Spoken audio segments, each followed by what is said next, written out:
One element of this conflict that has not come up in any of these conversations I've had is the geopolitical situation. And I can think of nobody on the planet better to ask than you about how three particular characters relate to this war. And those are Biden, Putin, and Jinping. So what role and what stakes do they have in this conflict, and how are they shaping it or not shaping it? In my view and my understanding, this is one of those issues in which there is no difference of interest of the major powers. I see no reason why this issue in any way pits the U.S. against Russia or against China.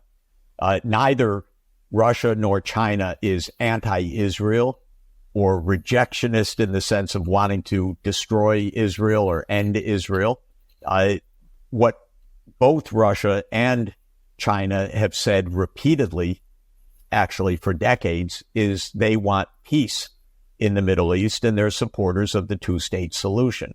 So this is one of those cases. It's not like this on every issue, but this is one of those cases where I see no great power difference. This is not an area where we're doing something because we have to resist Russia or resist China. This is an area where the U.S., Russia, China, UK, and France, the 5 permanent members, could readily sit down and say, we basically share an interest in the world not blowing up and in ending this slaughter, so let's get on with it.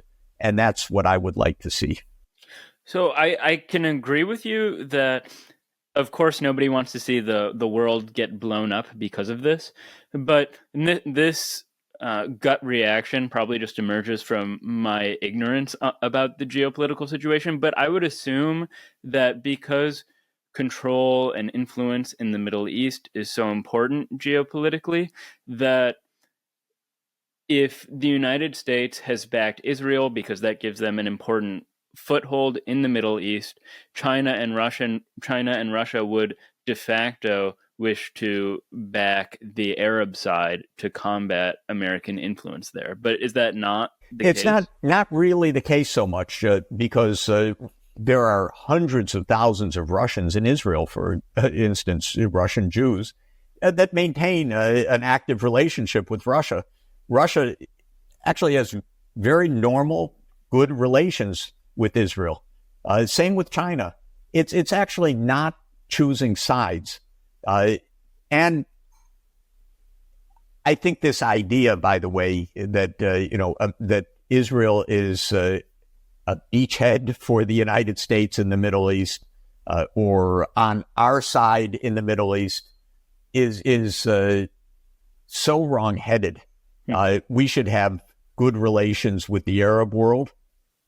I believe we could have absolutely normal relations with Iran as well. It's a very sophisticated country. It's got sophisticated governance that stretches back 2,500 years. So they could teach a thing or two to the United States as well.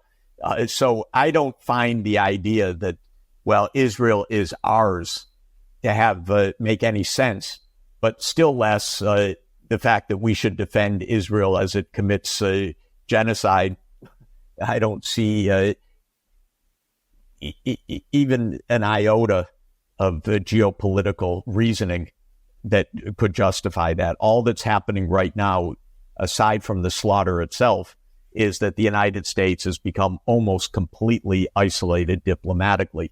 And when I travel around the world, the rest of the world is aghast at the fact that the United States continues every day to provide the bombs for Israel's massacres of the Gazans.